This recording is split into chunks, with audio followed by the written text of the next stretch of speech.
Ils ont abandonné leurs ordinateurs quelques heures pour nous rencontrer. Vous n'entendrez pas leur voix, ne verrez pas leur visage. Depuis un mois, ces jeunes hackers traquent sur Internet des agresseurs présumés et postent leurs coordonnées sur les réseaux sociaux. Dernier exemple en date. Oh, il va se barrer encore. Voilà. Vas-y, remets du sol.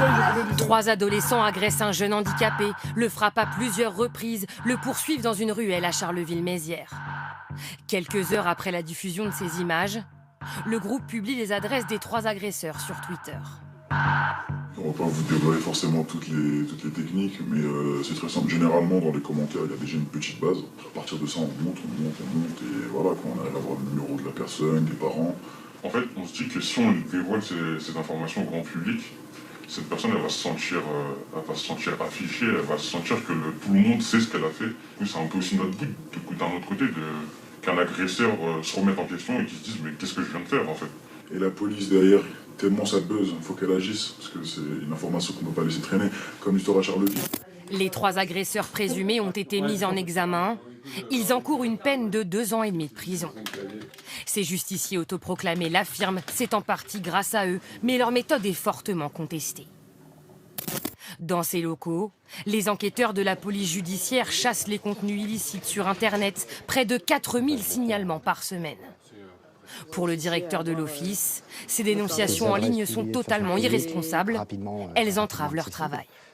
Alors ce genre de comportement, si on comprend l'objectif qui est soi-disant d'aider la police, est vraiment à proscrire, c'est extrêmement dangereux et non, ça ne nous aide pas du tout dans notre recherche et dans la sérénité du travail de police. Vous allez avoir des gens qui vont être mis en pâture, qui vont se retrouver harcelés physiquement, par téléphone, sur les réseaux sociaux, des gens qui vont recevoir des appels à leur domicile.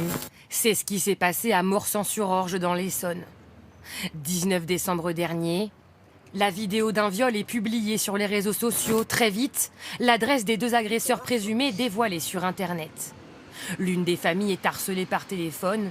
Plusieurs personnes se rendent à leur domicile. Sur ces images, des grands du quartier venus expliquer la situation aux parents. Terrifié, le père ouvre la porte, un bâton à la main. On est les gens de la vie. Parce que là, c'est justement, c'est pour ça que c'est mieux qu'ils vont donner l'adresse ici. Je suis sorti à C'est cet habitant du quartier qui a donné l'alerte à la famille.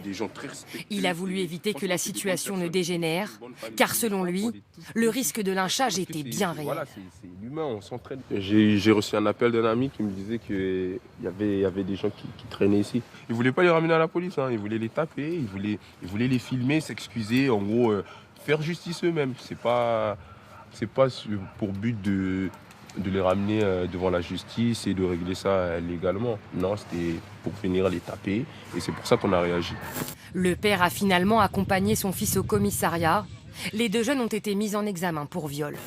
Encore une fois, ces hackers s'en félicitent mais rejettent tout risque d'erreur ou de débordement. Ce qui se passe là, on n'est pas forcément responsable que le fait que la personne aille la taper dans quoi que ce soit. Nous, on voit juste les informations et ensuite c'est libre au monde de faire ce qu'ils veulent.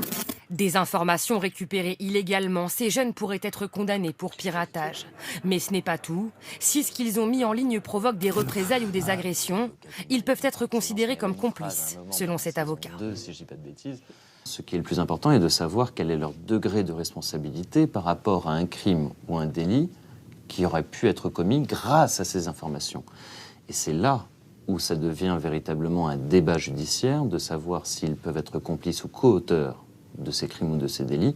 Et là-dessus, ils risquent, de la même manière que l'auteur du crime ou du délit, les mêmes peines. Si jamais c'est un meurtre, ce sera 30 ans.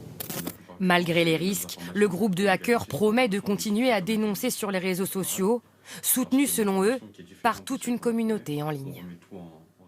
Voilà pour cette enquête.